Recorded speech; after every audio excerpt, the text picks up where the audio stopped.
there with Adaptive Path, so Adaptive Path did not start as a strategic company. We were a web user experience firm. We were a design firm.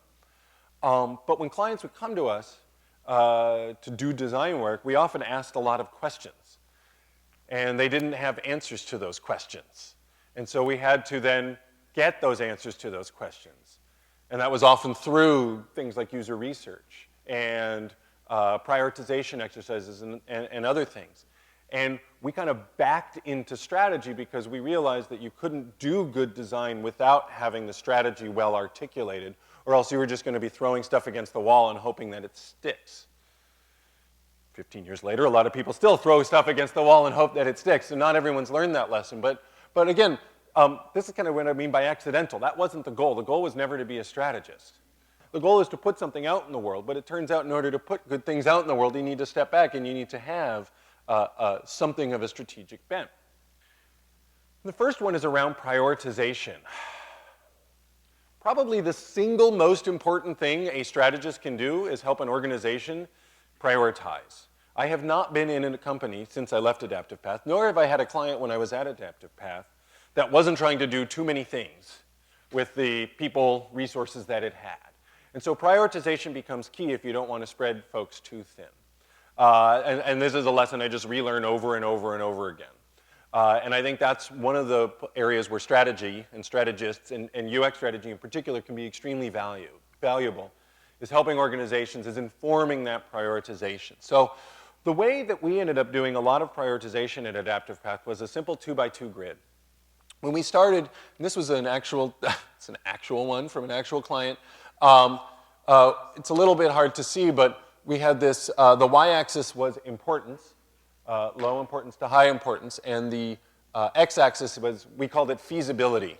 Low feasibility to high feasibility, basically what were, so importance to the business, and then how likely were we able to make a real change for that thing in this project or in this space, right? So this was we were redesigning the website for a financial services firm, and one of the things that we realized is there's things that were important, retaining financial advisors, retaining high-value clients, that we weren't going to actually have a lot to be able to impact.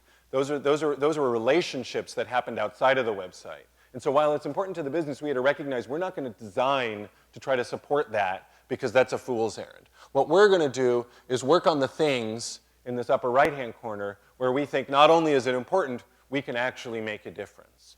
One of my last project at Adaptive Path was for Disney, working on their website, their Disney Store site. And throughout our time at Adaptive Path, we did a lot with design principles and experience principles. And my favorite ones, it turned out, was the last ones I ever delivered at Adaptive Path. I was looking for others, but these were the ones that held up best. And you probably all are familiar with experience principles, right? A set of statements that you try to uphold as you kind of then execute on the design. And it's, for me, a key point of strategy, right? Because it helps bring a team together, it helps orient them, not just your team, in this case, if it was us and the client team, but also as you go from design to development, et cetera, you always check back on these principles to make sure that you're living up to them. So we had 6. Don't break the spell, which was basically like, it has to stay up, it can't be broken, no 404s, no weird errors, all those types of things. Deliver uncommon service and improve specialness. This was a key to the experience because they wanted Disney Store to feel more like Nordstrom's and less like Toys R Us. Distinct personality. This was something that I don't know. Often this isn't a principle that you get to do a lot of, but because it's Disney and they have all these amazing characters, you can kind of take advantage of those personalities and do something with them. And then finally, this came out of our research, we realized that people buying products on the Disney Store was not about buying the products, right? It's mostly moms, occasionally other like grandparents or aunts and uncles, et cetera, usually a relative buying it for a child. And they're not interested in the product, they're interested in a relationship that they have with this child that the product can help kind of manifest, right? And so kind of providing that fulfillment and connection between the people was important. One of the ways this bore out, I forgot to grab the screenshots from this and I apologize. But with this set of principles, We then went on and we did a bunch of ideation, and one of the concepts, one of the stories we ideated was around a grandmother who lives kind of far away from her grandchildren. Goes to a store, tries to find a product, doesn't know what to buy for her grandson, doesn't know what he likes, takes some pictures. We use the Disney website in order to have a back and forth between the grandmother and the mother. The mother says, you should buy this one. So the grandmother buys it, ships it to the mom to be delivered on Christmas. The insight that we were able to have around this kind of fulfillment and connection was that, you know, it's kind of unfortunate that grandparents can't be with their grandchildren on Christmas Day when they're receiving their present.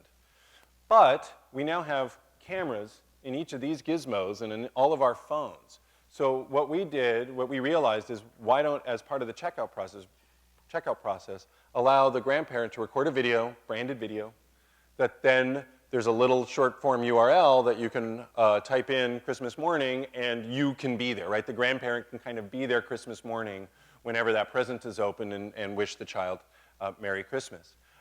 This was one of those kind of goofy ideas that you develop in concept generation, but the client really loved it, and so we kept kind of designing for it, and the client kept loving it, and then when they launched it a year and a half later, it was still there. They actually created the technology in order to support this connection because they realized how important it was.